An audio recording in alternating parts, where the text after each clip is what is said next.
unapologetic about Taronda Jones. You don't just watch her, you feel her. Her presence is undeniable.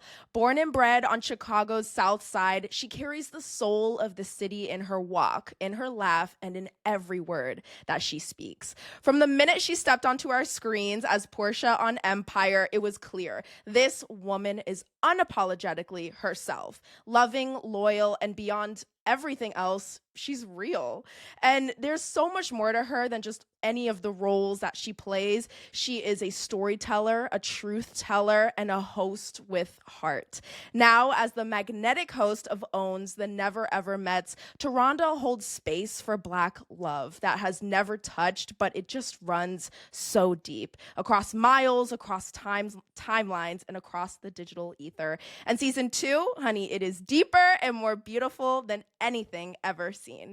Here is a glimpse of season 2 of the Never Ever Mets on OWN.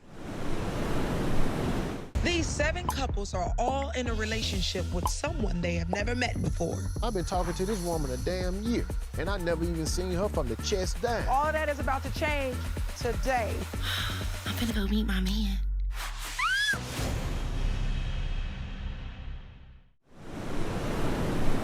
Please welcome the incomparable, the hilarious, and heart-centered Taronda Jones. Oh my! First of all, Kennedy, you gonna have to send me that bio, okay? I'm sitting up here, my eyes getting watery, my heart getting all heavy. Okay, that was so beautiful. Thank you. Thank you. It is such an honor to speak with you today. Thank you for being here. Thank you for having me. You have always been a truth teller, Taronda, whether it's through a character that you're playing on screen or just being you. I mean, your authenticity cuts through. And now as the host of the Never Ever Mets, you're not just telling stories, but you are shepherding love stories, like live, real, raw, in time. What did stepping into this role teach you about love and patience and just being around people in general? Honestly, I grew up in a household of 8 siblings, right? We were in a 3-bedroom house. And mind you, 8 of us, including my grandmother, my grandfather, my 2 uncles, all lived in this 3-bedroom house. But the crazy thing is, I never knew I grew up in poverty because love was the center of that household. So love has always been a thing for me, you know. I'm uprooted in love, but to be able to step in this position of leadership and leading by example, but also navigating these relationships because this is what I love to do. This is what I love to curate as far as like love and as far as trying to help people give grace and things like that. So I think it's just natural for me to be in this. I don't even want to call it the position of authority, but this position of leadership while guiding these couples through their experience and their challenges on this show. I love that. Talking about love, I love that. Love is here to support us, to teach us, to allow us to grow deeper into who we are. And you carry your Chicago roots with so much love. I mean, you wear it like a crown. It's just unshakable, resilient, full of grit and grace. And there's a certain realness that you just bring into everything that you do, especially when you're hosting. It feels like you're really just giving people permission to be themselves. And that's just it's such a beautiful thing. And I mean, how does your background allow you to hold space for people, especially when emotions are running high too? Yeah. So I come obviously from Chicago where you got to have grit. You got to have some form of grit because it's a tough city to grow up in. And I think trying to figure out who I was as a teenager and coming up and looking at my upbringing and things people tell you what you can and can't be. And at some point I love my grandmother because she was a cheerleader and she was a champion for my mother's kids. Okay, she was a cheerleader and a champion for us. And one thing she instilled in us is just be authentic, be you. The world got enough copycats. This is something she always say. It's good to be good. My grandmother was always good for saying it's just good to be good. It's enough copycats out here. We don't got enough yous. How are you going to stand out? How are you going to be different? And because I grew up in a city where it's hard to be seen, You want to be seen so bad. So with me, it's not about being seen. It's just about being heard. I love making people feel seen and feel heard because I know what it's like to not have that spotlight. I know what it's like to be at the bottom. I know what it's like to be an underdog. Wow. Shout out to Grandma. Shout out to Granny. Yes, Granny. Thank you for the messages and the lessons and the wisdom.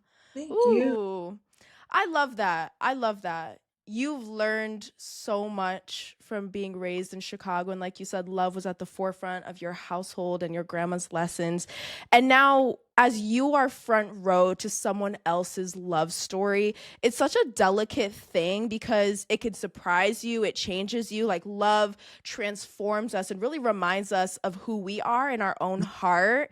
Was there a moment in this season that kind of took you off guard emotionally, or you were just unexpectedly moved? Um.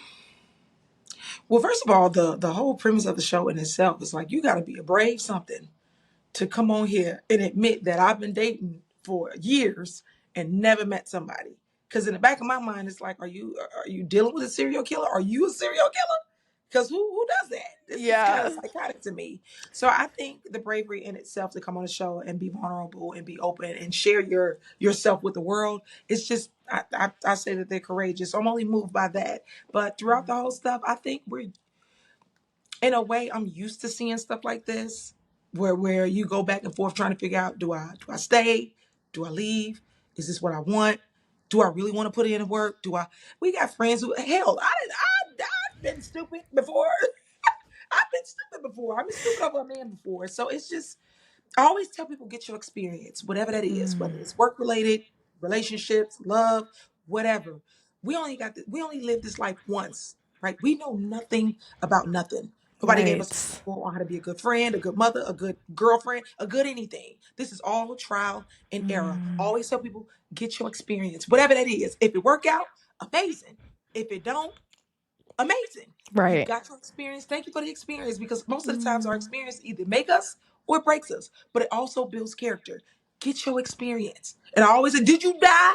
But did you die? Get your experience. That part.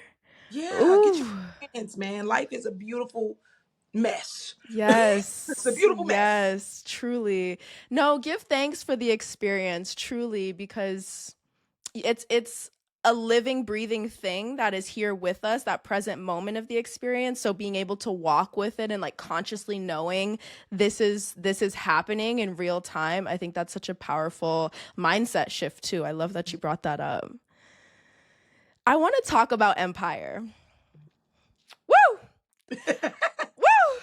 Yeah. Like a cultural moment. I mean, for so many of us watching, you were more than just Portia. You were a possibility to show us who you were, who you are. And you brought humor, you brought heart, and just authenticity that really felt like home. And behind the scenes, I can only imagine that moment in your life, like we just talked about, that experience happening in your life. That must have just been so transformative and What? professionally, spiritually, personally. Like you were What? rising. What? Because sis, you were rising, learning, and evolving like right in front of the world's eyes. And when you look back on that era now, with all of the noise and the growth that was happening in that moment, what did that time on Empire awaken within you? You know, not just as an artist, not just as a host, but you personally as a woman. Yeah. Honestly, and I have this saying that the sky is the basement. The sky is the basement. You ever been in a basement and the ceiling's about this high? It's kind of low. Yeah. I mean, and then you raise your hand. You can anybody. I don't care how tall you are or how short you are. If you're in the basement, if you jump high enough, you can still touch the ceiling. So being on Empire, it made me realize the sky is literally the basement. Meaning, anything is tangible. It's all tangible. I was cutting meat for 6 years. I was a butcher cutting meat, and I was also an assistant director of nutritional services, working at a nursing home, cooking for the old folks. My background was food. My background was specifically food. I never knew that I was going to ever have the opportunity to be on TV and entertain the world. I didn't even know if I was going to be good at it. I mean, I know I had, charisma and charm and things like that, but I never knew that it would take me so far as now having a platform on my own. I never knew. I never saw this for myself. So looking back and the whole process of how everything, and I hate to say this because some people get mad at me, but it literally fell in my lap, which means what's for you won't miss you. What's for you will not miss you. It's all divine alignment. It's all divine timing. You just got to trust Yes. the process and understand the sky is the basement. That part. Ooh, thank you for sharing that. Thank you. Wow. Wow. Yeah. We live in a world where people are often hiding behind captions and filters, but the Never Ever Mets really leans into, like you said, the mess, the vulnerability, the realness. Why do you think this is so important, especially for Black love, to just be seen in its rawest and most honest form? Well, I think we're circling back. It's important that we circle back. Like we talk about that word authenticity. It's important that we go back to that. We honestly lost connection, especially during the pandemic where everything just went completely virtual. Mhm. And now everybody is in this illusion of a world that isn't realistic. It's not realistic. So I'm glad we going back to no, we're gonna meet in person and we're gonna actually sit here and talk. Ain't no sitting on your phone. There's no talk, DMing me and we go on DMing for years or DMing for months. No, no, no. Because energy Mhm. doesn't lie. Chemistry don't lie. Mm. It's time to get back to that. All that creating illusion, and then when I don't know, people are so shallow these days. You don't you sit there and you talking to a brick wall. Let's come up out of there. It's like we're in the matrix. Yeah. Get back to connecting. Let's get back to loving on one another. Yes. Yes. Connection is real. Energy does not lie. Mhm. You once said that you had to laugh to keep from crying. And you have taken laughter and you've built joy for other people. And I mean, laughing, humor is medicine to the soul.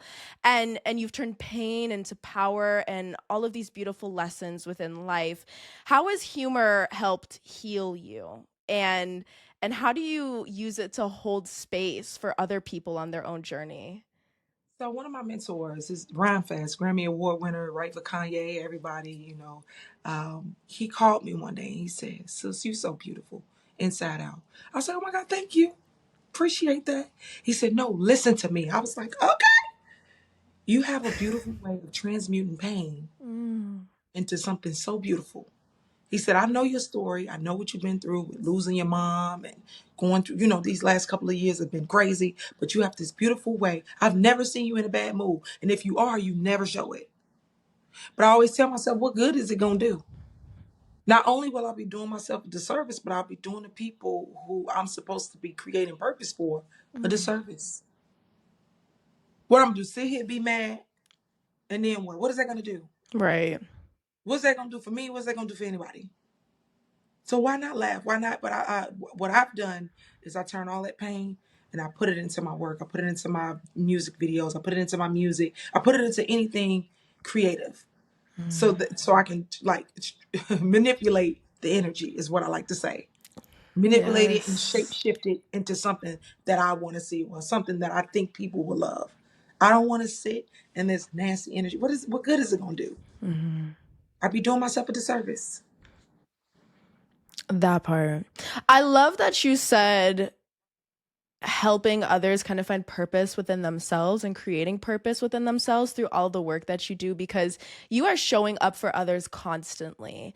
But I want to flip that lens for a second, really on legacy, because when Black women see you leading with joy, wearing your crown authentically, we see what's possible.